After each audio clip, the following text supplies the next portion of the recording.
Hi there, this is Sandra Wiley, and I'm here with Gary Boomer. And today we are going to be talking about COVID-19, which I'm sure all of you are tired about hearing about, but the reality is that's where we're living today. So, Gary, today we're going to talk about how people are learning to lead their firm in the new world that we're living in. So, what are you seeing out there? You talk to lots of people every day. What are you seeing? Well, I think the problem is uncertainty. We've never had this much uncertainty, and it has impacted some people to the point of being paralyzed. Others, it's moderate, and most of it's pretty significant. I think humor helps a little bit. And as I go to the mailbox every day, I'm disappointed I'm not going to get that $1,200 check. But then on the other side, the good news is I don't get a pre-approved credit card application every day in the mail. So that is true. So, I think that the uncertainty of all of this has really caused the need for leadership and coaching in our profession and for our clients. And I'm seeing, as I talk to clients across the country, how they really are being much more demanding of their partners today. It's not an ask type situation. It's, we've got to do this. We need you to buy in. So there's really a need for everyone to be on the same page.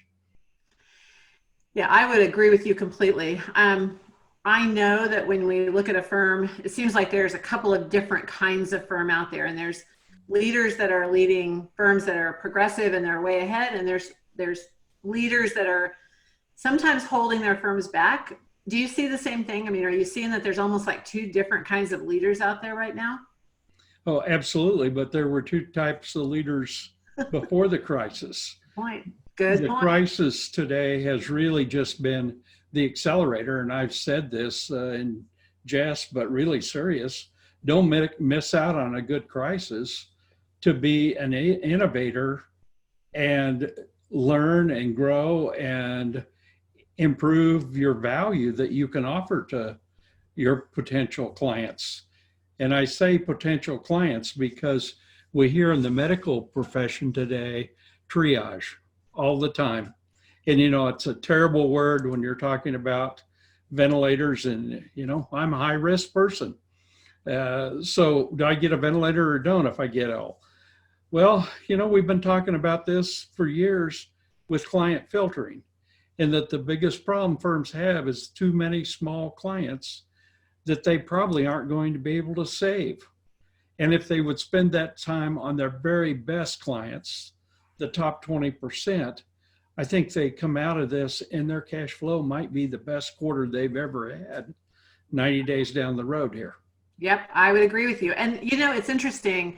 When we talk to clients about solutions that they need to be implementing right now, you just hit on one. Some people would say, oh my gosh, hang on to every client we've got right now because, this is a crisis. I have heard people, including you, say maybe this is a time to let some clients go and not be focused on everybody. So what are some of the solutions that firms today, when they look at how they're going to lead their firm forward and how they're going to really make the next 90 to 120 days be spectacular, what are some of the solutions that they should be focused on? Well, I'll give you my personal experience because I've been around a while, and this is not the first. I could go way back to as a kid, polio. I didn't get to go swimming. Probably wasn't as big a crisis as I thought at the time. 9/11, the mortgage crisis. Now today, I think you have to have some type of vision, and you need to sit down and you need some time to think. And one of our taglines is think, plan, and grow. And I see the firms that are doing the best are the firms that have come up with what I will call a pivot plan. In other words, if they had a strategic plan, how are they going to pivot based on this? What are they going to bring from the back burner to the front burner? What are they going to put on the back burner? How are they going to assess their people? We've heard some layoffs and people get all concerned about layoffs. I don't know the situations with these layoffs, but perhaps they're culling the herd there. You know, if you've got underperformers, and we had that back in 2007, where if you could breathe, we almost hired you. And then 2008 came along and people thought there was not going to be a shortage of employees. So I think it's a balancing act. You're far more experienced in the talent area than I am. What are you seeing with firms, and what are the HR directors talking about? You know, it is interesting. I'll go back to the same thing you were talking about a few minutes ago, that it depends on the firm, and it depends on those that were ready for potentially some things to change and those that were not prepared. And for those that were prepared, those that are out on the really are in good shape today, they had a recession plan. They had hired very smart. They didn't have an abundance of people, but the people they had were amazing. They're turning their attention to advisory and consulting, and they are, you know, their people are happy. And those are the firms, when I talk to them, they're saying, we don't have any inclination that there will be firing. We're not going to lay off anybody. We're good. I mean, in fact, if anything, we're going to find new opportunities, not be backwards, right? We also have those firms, and I've talked to them that, you know, they've got layoff plans. They've already gone through their list and who would they let go. And it's sad. It's sad to watch those kinds of firms. And I agree with you now. I wouldn't make a judgment about all firms because it depends on where you live in the United States right now. And it depends on, you know, if you're in New York City, I don't care. You could be the best firm in the world and it's tough right now. But that's one little piece of the United States. All the rest, last week we had 45 people on a conference call, all human resources directors, all from all over the United States. And out of that 45, only 2 firms had people that had been diagnosed within their firms, and only 1 firm was looking at layoffs. So, you know, I think that's a pretty good statistic. So it's a lot to be, I think it's a lot to be encouraged about. So I'm excited. I hear the firms have plenty of work. You know, we're going to get to another leadership issue, and that is, how do you manage cash? When I talk to the managed partners and leading firms, they all say we have more work, you know, and then this PPP loan deal came up and they were bombarded.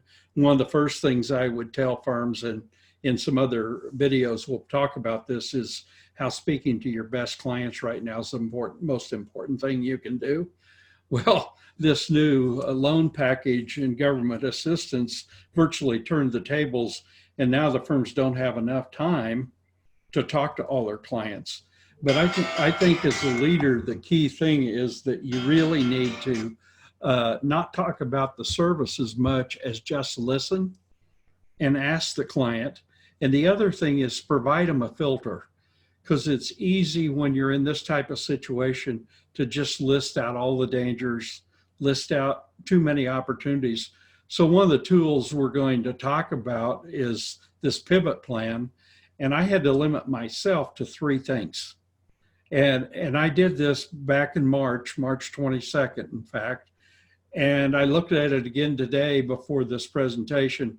We've completed almost all of the things, or exceeded what I talked about both personally and professionally as a firm. So I think just taking the time to think and sit down with some people that you can talk to and you trust right now is very important. You don't need a lot of people, right? But you need people you can talk to, because some of this is tough decision. And that's one of the decisive things. You're going to have to make some tough decisions. Yeah, that's hard to do. So if you were giving one piece of advice to the folks that are listening right now, and you were to say to them, this is the one thing you have to do right now in order to be the best leader that you can possibly be in your firm, what's the one thing that they really need to do? What is their call to action right now? To me, it's communication, both internally and externally. First, internally, you have to have a vision. If you don't have that vision, or that vision's changed in the last month, you better restate that vision and be very, very clear to your people. they want to know. They want to know where you're headed as a firm, and they understand risks too. The other thing is with clients, you really need to listen to what's keeping your clients up at night. There's more than just cash flow.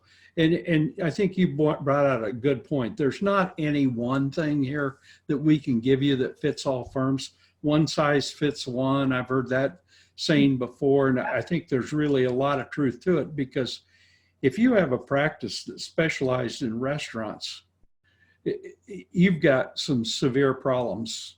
Real estate is another. And I think we can be thankful, and sometimes being grateful is one of the best things you can do. As a profession, we have plenty of work right now. And we haven't been stopped. We've been an essential business. And the good news is that last week we surveyed over 100 firms, and 86% of them said they'd been pleasantly surprised at how awesome their remote workforce was working. We've been telling them that for several years, and they just didn't want to believe it. So a good crisis has made everyone a much better user of Zoom and other type of tools. We're learning something new every day, aren't we? We do. That's the beauty of it. It's great. So Gary, thank you so much. And I'm going to tell our audience out there, make sure you listen to the next video, because Gary is going to talk about the pivot plan and how that might affect you and your firm. Gary, thanks so much. I'll see you again in just a few minutes. Thanks. Stay safe.